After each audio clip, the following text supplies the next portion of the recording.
और यूक्रेन की जंग में अचानक एक नया ट्विस्ट अब सामने आ गया है। ये ट्विस्ट है डर्टी बम का। यूक्रेन और रूस दोनों एक दूसरे पर आरोप लगा रहे हैं कि डर्टी बम बनाया जा रहा है और इसे लेकर रूस के रक्षा मंत्री ने कई देशों के रक्षा मंत्रियों से फोन पर बातचीत भी की है। आपको हम दिखाएंगे कि डर्टी बम आखिर क्या चीज है, क्या ये परमाणु बम से भी ज्यादा खतरनाक है।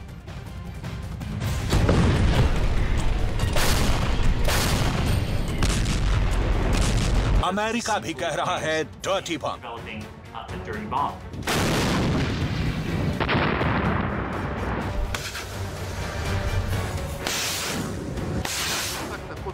रूस की सेना के अधिकारी भी डर्टी बम का नाम ले रहे हैं।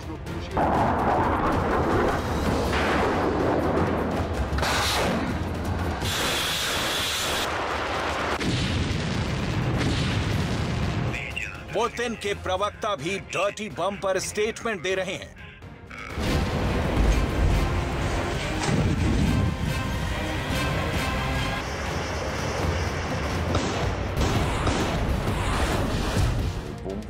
रूस के विदेश मंत्री की जुबान पर भी दो शब्द हैं, डर्टी बम।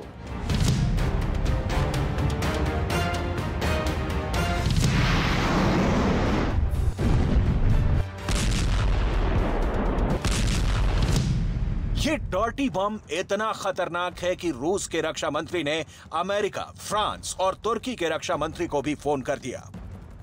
आखिर डर्टी बम से इतना क्यों डरे हुए हैं पुतिन? आखिर डर्टी बम से इतना क्यों परेशान है पुतिन के रक्षा मंत्री?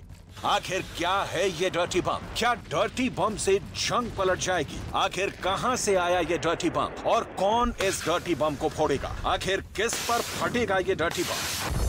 यूक्रेन की जंग में अचानक डर्टी बम वाला एंगल आ गया है। इस बम पर पूरी दुनिया में बहुत डर्टी पॉलिटिक्स शुरू हो चुकी है। आखिर इस डर्टी बम का सच क्या है? एक एक बात हम आपको पूरे विस्तार से समझाने और बताने वाले हैं। पहले तो ये समझ लीजिए कि आखिर डर्टी बम की चर्चा ने क्यों दुनिया को परेशान कर दिया है।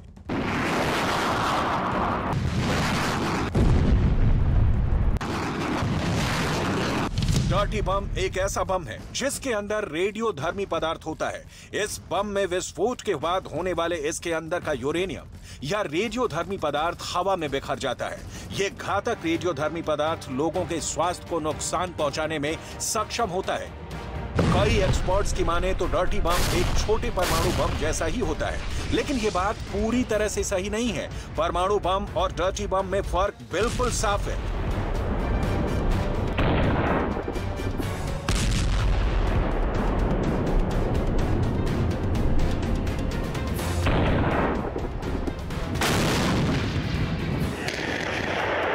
परमाणु बम में शुद्ध किया हुआ रेडियोधर्मी पदार्थ इस्तेमाल करते हैं, लेकिन डर्टी बम में इस्तेमाल यूरेनियम को शुद्ध नहीं किया जाता है। डर्टी बम को किसी भी तरह उपयोग किया जा सकता है, जैसे वाहनों में भी लगाया जा सकता है, लेकिन परमाणु बम के लिए मिसाइल, फाइटर जेट या युद्ध पोतों की आवश्यकता होती है। परमाणु बम में अत्यंत उच्च शक्ति का यूरेनियम इस्तेमाल होता है, लेकिन डर्टी बम अस्पतालों, परमाणु ऊर्जा स्टेशनों या अनुसंधान प्रयोगशालाओं से भी रेडियोधर्मी पदार्थ हासिल कर बनाया जा सकता है। अगर खतरे और असर के हिसाब से देखा जाए तो डर्टी बम परमाणु बम के मुकाबले कम खतरनाक होता है, लेकिन ये डर्टी बम भी जहां गिरता है वहां रेडियोधर्मी विकिरण का जहर सब कुछ खत्म कर देता है। सबसे पहले रूस के रक्षा मंत्री सर्गेई शोइगु ने यह दावा किया कि यूक्रेन एक डर्टी बम का इस्तेमाल कर सकता है। दरअसल रूस के रक्षा मंत्री सर्गेई ने आरोप यूक्रेन पर लगाया कि यूक्रेन डर्टी बम बना रहा है और खुद ही अपने देश में इस्तेमाल कर सकता है ताकि बाद में विक्टिम कार्ड खेल सके। और इसके बाद रूस के रक्षा मंत्री सर्गेई ने ब्रिटेन के रक्षा मंत्री बेन वॉलेस को फोन लगाया और उनसे कहा कि रूस को यूक्रेन के द्वारा लगातार उकसाया जा रहा है और अब डर्टी बम के इस्तेमाल की भी प्लानिंग यूक्रेन कर रहा है।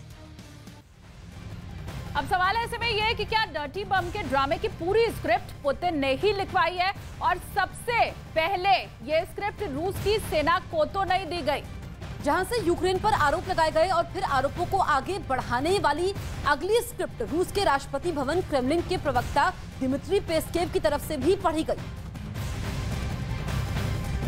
सवाल ये है, रूस जो हमेशा अपनी ताकत पर गर्व करता है, अपने ही दुश्मनों से बात क्यों कर रहा है? अमेरिका और ब्रिटेन के रक्षा मंत्रियों को फोन क्यों लगाए जा रहे हैं, जिन्होंने यूक्रेन को रूस से लड़ने के लिए घातक हथियार भी दिए हैं?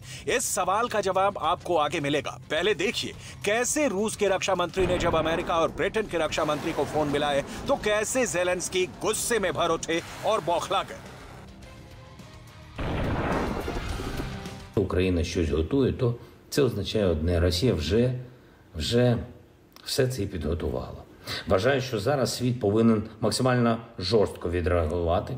Якщо Росія підготувала чергове підняття ставок і черговий ескалаційний крок, вона вже зараз превентивно і до будь-якого нового свого бруду має побачити, що світ це не проковтне. Навіть вже сама російська погроза ядерною зброєю, і тим більше проти нашої держави, яка віддала свій ядерний арсенал під обіцянки безпеки з боку найбільших ядерних держав, це підстава і для санкцій, і для ще більшого посилення підтримки України. ज़ेलेंस्की का कहना बिल्कुल साफ है और वो ये कि पुतिन ने यूक्रेन पर इस्तेमाल करने के लिए डर्टी बम बना लिया है, लेकिन वो दुनिया से ये झूठ बोल रहा है कि यूक्रेन डर्टी बम बनाकर खुद पर ही इस्तेमाल कर लेगा, ताकि जब रूस डर्टी बम यूक्रेन के खिलाफ इस्तेमाल कर ले तब भी वो भ्रम फैला सके कि डर्टी बम धमाके का काम रूस का नहीं बल्कि यूक्रेन का है।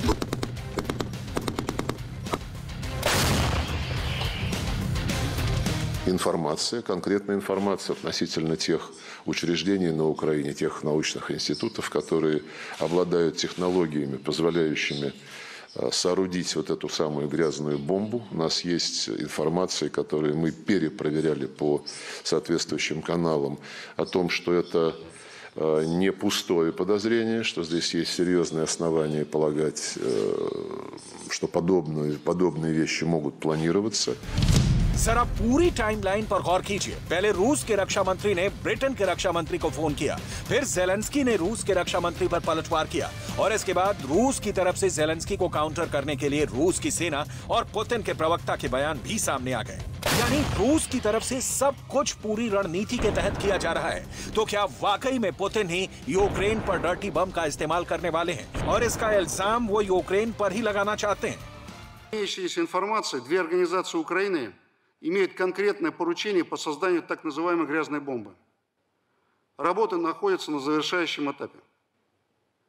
Кроме того, располагаем сведения о контактах Офиса президента Украины с представителями Великобритании по вопросу возможного получения технологий создания ядерного оружия. रूस के विदेश मंत्री ने तो ये भी दावा किया कि उनके पास पुख्ता सबूत है कि यूक्रेन डर्टी बम बना रहा है और इसका इस्तेमाल वो विक्टिम कार्ड खेलने के लिए ही करने वाला है। सवाल यह है कि क्या डर्टी बम के ड्रामे की पूरी स्क्रिप्ट पुतिन ने लिखवाई है और सबसे पहले यह स्क्रिप्ट रूस की सेना को दी गई, जहां से यूक्रेन पर आरोप लगाए गए और फिर आरोपों को आगे बढ़ाने वाली अगली स्क्रिप्ट रूस के राष्ट्रपति भवन क्रेमलिन के प्रवक्ता दिमित्री पेस्केव की तरफ से भी पढ़ी गई।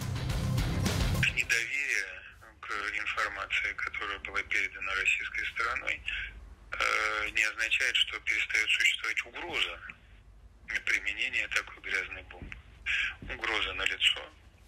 Эта информация была доведена до сведения собеседников министра обороны. Дальше уже их дело верить или не верить. दरअसल अगर यूक्रेन में डर्टी बम फटता है तो इसका सबसे ज्यादा असर यूक्रेन के लाखों लोगों पर पड़ने वाला है, क्योंकि आम नागरिकों को उस इलाके से पलायन करना पड़ सकता है। डर्टी बम से कितने लोग मर सकते हैं, डर्टी बम कितना नुकसान कर सकता है, ये समझने के लिए कई कारणों को समझना पड़ेगा। सबसे बड़ी बात यह है कि आखिर विस्फोट की मात्रा कितनी है। डर्टी बम फटते वक्त मौसम की स्थिति क्या है, हवा के स्पीड कम और ज्यादा होने का असर भी पड़ेगा। डर्टी बम से मौतें कम और बीमारियां ज्यादा होंगी और इसीलिए डर्टी बम से बचने के लिए यूक्रेन के लोगों को पलायन करना पड़ सकता है। रूस की सेना ने भी डर्टी बम के इस्तेमाल पर यह आरोप ज़ेलेंस्की पर लगाए हैं। Образом, Украина имеет мотив для применения грязной бомбы, а также научный, технический и производственный потенциал для его создания.